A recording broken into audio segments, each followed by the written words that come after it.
Hello, I'm Dan Rather, and welcome to the CBS Evening News Online Edition. Just ahead, record rains wreak havoc in Southern California.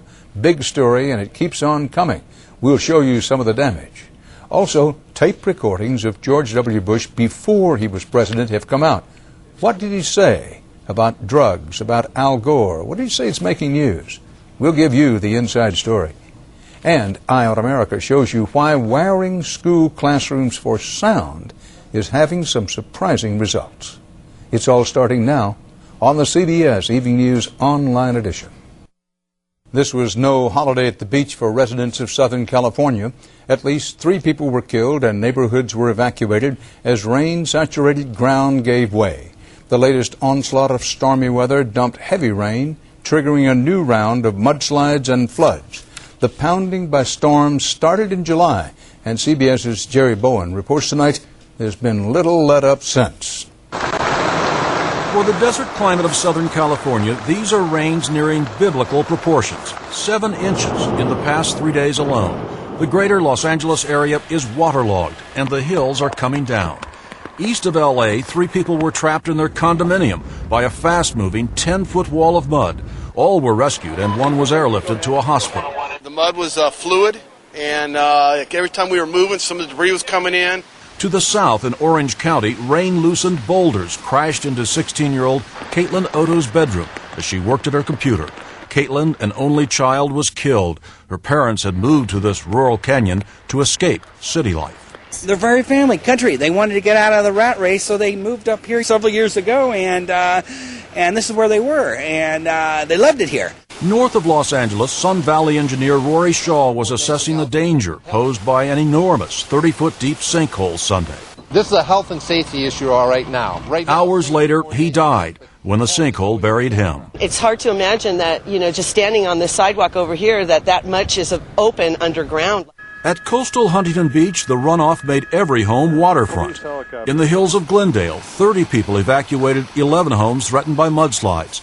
The real thing sent Leo Saragetta and his neighbors scrambling. It was a deafening, rumbling noise. You say you call it the silent killer. Yeah, it could be the silent killer, where the mud just creeps in and just overtakes the residents. Laguna resident Lars Rowland, his home teetering near collapse, says it's the price of living in paradise. You've got a beautiful view and beautiful home, and there's a price to pay. In this season of upside-down weather, Los Angeles has already had more than 30 inches of rain, more than Seattle, 10 inches more, and forecasters say it will continue through Tuesday. Dan? Jerry Bowen reporting live from Southern California. Thanks, Jerry. While President Bush is visiting Europe, he is the talk of the town back home, thanks to some candid comments he made over the telephone back in the late 90s when he was governor of Texas. What he said was captured on audio tape that's just now come out. And CBS Wyatt Andrews gives you the inside story.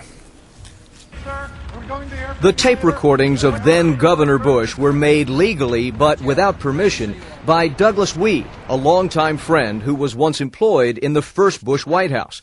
In the tape's most revealing passages, the governor, planning his run for president, strategizes how to handle the question of whether he had used drugs. I'm just not going to answer those questions, he worries aloud, and it might cost me the election. When discussing marijuana, though, as Mr. Bush goes into detail, he seems to admit he inhaled. I wouldn't answer the marijuana question. You know why? Because I don't want some little kid doing what I tried. Yeah, and it never stops. But you got to understand, I want to be president. I want to lead. I want to set. Do you want your little kid to say, hey, Daddy, President Bush tried marijuana, I think I will. On the tapes, the governor rehearses how to handle political pressure from an evangelical minister pushing him to crack down on gay rights. He's saying that you promised you would not appoint gays to office. No, what I said was I wouldn't fire gays. I'm not going to discriminate against people. Weed says he taped the governor solely on a hunch that Bush would make history. His personality is so decisive. I thought if he ever reaches the White House, he will be a pivotal figure in history for good or bad. But it's also true that Weed recently published this book on presidential parenting, and that his publisher, Simon & Schuster, which, like CBS, is owned by Viacom, urged him to release portions of those tapes. Weed now faces sharp criticism, which he rejects, that he betrayed the president to sell the book. Wyatt Andrews, CBS News, Washington. Well, this is a vacation week for many schools, but we have a lesson for you just the same. A lesson in learning. In the classroom, learning begins with hearing, as CBS's Bill Whitaker reports in tonight's Eye on America. Foothills Elementary in Riverton, Utah may look like your typical American school, but it sure doesn't sound like it. Raise your hand if you have a problem. You see, Foothills is wired with a state-of-the-art infrared sound system. It's transmitted from this necklace and bathes the classroom in the teacher's voice. The cloud is a white marshmallow. Now every seat is a front row seat. It makes an amazing difference. I can honestly say I've never had to raise my voice. So has it changed things for the students as well? You know, I think they're better behaved and they're more likely to ask questions and more likely to participate. It seems the nation's schools have tried everything to improve. Smaller classes, more teachers, more homework, more computers, while one simple solution was right under their noses. Well, ears, actually.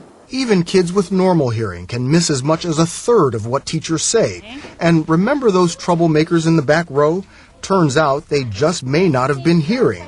Ditto some kids labeled with ADHD and other learning disabilities. Some wired schools report test scores are up across the board. Do you see a downside to this at all? The downside for me is that I can't get it in classrooms fast enough.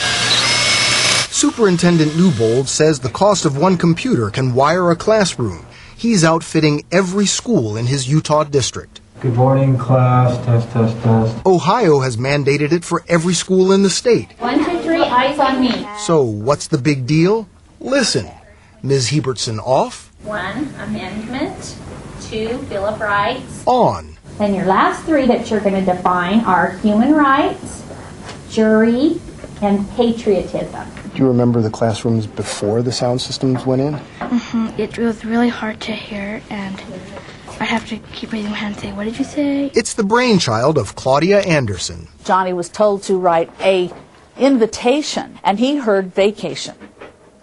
That's really close. But he went back and did write about his vacation.